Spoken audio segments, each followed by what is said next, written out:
చాలా ఉత్సాహంగా ప్రోత్సాహంగా మనం చెప్పిన విషయాలు ప్రతి ఒక్కటి వినడానికి ఆసక్తిగా ఉంటారు. ఏది చెప్పినా అని దాన్ని పద్ధతిగా పాటిస్తారు. అందుకే మేము ఈ వేసవిలో మట్టి పరీక్షల కోసం ప్రతి రైతు దగ్గర కలెక్ట్ చేసి మట్టి పరీక్ష నిమిత్తము సాయిల్ టెస్ట్ ల్యాబ్కి పంపించినాము. ఆ సాయిల్ హెల్త్ కార్డ్స్ రాగానే మేము రైతులకు ఇవ్వడం జరిగింది.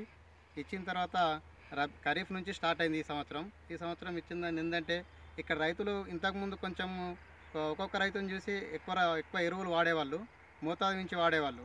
కానీ ఖరీఫ్ నుంచి మేము సాయిల్ హెల్త్ కార్డుల ప్రకారము మళ్ళీ మేము చెప్పిన పద్ధతిని పాటించి ఎరువుల యొక్క మోతాదు తగ్గించి వాళ్ళ సాగు ఖర్చు తగ్గించుకొని వాళ్ళకు దిగుబడులు పెరగడం కాకుండా ఆదాయం కూడా బాగా వచ్చింది. మంచి పంటలు కూడా ఇక్కడ వస్తాయి. ఎందుకంటే ఇబ్రహీంపట్నం మండలం అన్ని కమర్షియల్ క్రాప్స్ తీస్తారు, మంచి మంచి పంటలు తీస్తారు. ఎందుకంటే ఇప్పుడు ప్రతి వేరే మండలాల్లో కాకుండా ఇక్కడ 3 పంటలు ప్రతి సంవత్సరం తీసేంత పద్ధతి ఉన్నది ఇక్కడ. ఎందుకంటే మనకు ఖరీఫ్లో సోయా మక్క వేస్తారు. సోయా మక్క అయిపోగానే వెంటనే మనకి ఇక్కడ అలవాటు ఏంటంటే ఆవా అనేది ఇక్కడ ఎక్కువ వేస్తారు. ఆవా పంట 90 రోజులకి వస్తుంది. 90 రోజుల పంట అయిపోగానే మళ్ళీ ఏం చేస్తారంటే సజ్జ పంట వేస్తారు. ఈ విధంగా 3 పంటలు తీసి బాగా మంచి మంచి పంటలు తీస్తారు. అందుకోసం ఈ రైతులకు కూడా ఇక్కడ మేము చెప్పిన విధంగా ఎరువులు తగ్గించి మోతాదు ప్రకారం వేయడం వల్ల మంచి దిగుబడులు సాధిస్తున్నారని కోరుకుంటున్నాను. నా పేరు సింగిరెడ్డి రవికాంత్ రెడ్డి, మాది అమ్మకపేట గ్రామం, ఇబ్రహీంపట్నం మండలం.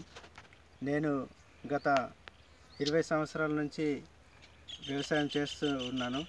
కానీ మా వ్యవసాయ అధికారులు గత 3-4 సంవత్సరాల నుంచి మాకు సాయిల్ టెస్టింగ్ గురించి వివరణ ఇచ్చి ఈ సంవత్సరము రబీలో పోయినసారి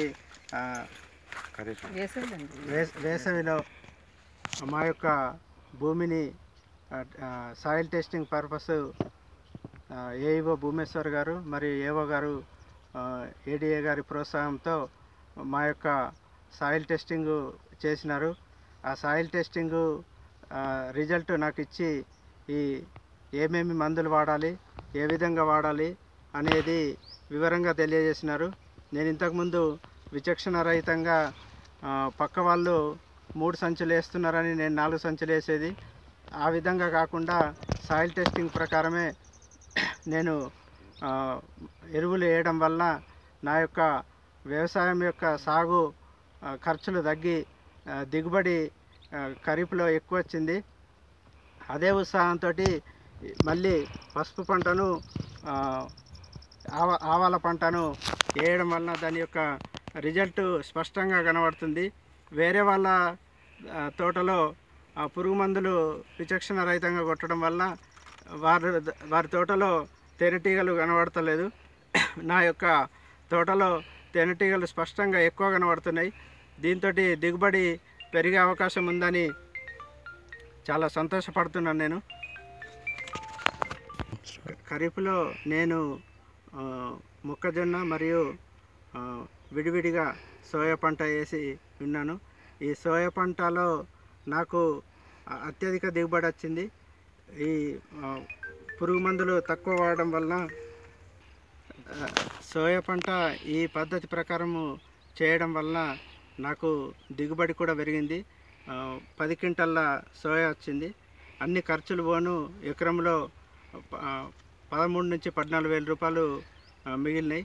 నాకు ఆనందదాయకం అది. నా పేరు అమినా హుస్సేన్, నేను ఏడిఏ కోరుట్ల డివిజన్. మా రైతు రవికాంత్ రెడ్డి గారు చెప్పిన విషయాలు విన్నారు. ఇక్కడ క్రాప్ ప్యాటర్న్ చాలా నీట్గా ఉంటుంది, చాలా సక్సెస్ఫుల్ ప్యాటర్న్ ఇది. సంవత్సరానికి 3 క్రాప్స్ ఇస్తారు. ఖరీఫ్లో పసుపు వేస్తారు, తర్వాత మేజ్ వేస్తారు, సోయా వేస్తారు, తర్వాత రబీలో ఆవ వేస్తారు, రబీ తర్వాత సమ్మర్లో సజ్జ వేస్తారు. చాలా చక్కని ప్యాటర్న్ ఇది, సక్సెస్ఫుల్ ఫార్మింగ్. ఈ సాయిల్ హెల్త్ కార్డు వల్ల తనకి ఎంత లాభం జరిగింది అనేది మన రవికాంత్ రెడ్డి గారు చెప్పారు. అదేవిధంగా అందరు రైతులు సాయిల్ హెల్త్ కార్డు ఫాలో అయ్యి తక్కువ ఖర్చు తక్కువ ఇచ్చుకొని ఎక్కువ ప్రొడక్షన్ను లాభాన్ని పొందాలని ఆశిస్తున్నాను. నా పేరు కే డేవిడ్ రాజు, మండల అగ్రికల్చర్ ఆఫీసర్, ఇబ్రహీంపట్నం. ఇప్పుడు మేము ఈ యొక్క ఫీల్డ్ని సందర్శించడం జరిగింది.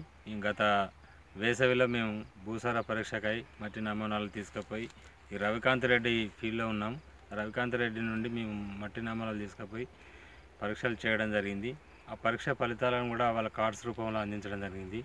ఆ పరీక్షల ఏదైతే ఫలితాలు ఉన్నాయో వాటిని ఏ విధంగా వాడాలో అంత వివరించడం జరిగింది. ఆ కార్డులలో వాళ్ళ ఏదైతే ఆ కార్డులలో వివరించడం జరిగిందో మా సూచనలు సలహా మేరకు ఆ యొక్క ఎరువులు కూడా వాటి మోతాదులోనే వాడడం వల్ల వాళ్ళు ఈ సంవత్సరం మంచి లాభదాయకమైన పంటలు తీశారు.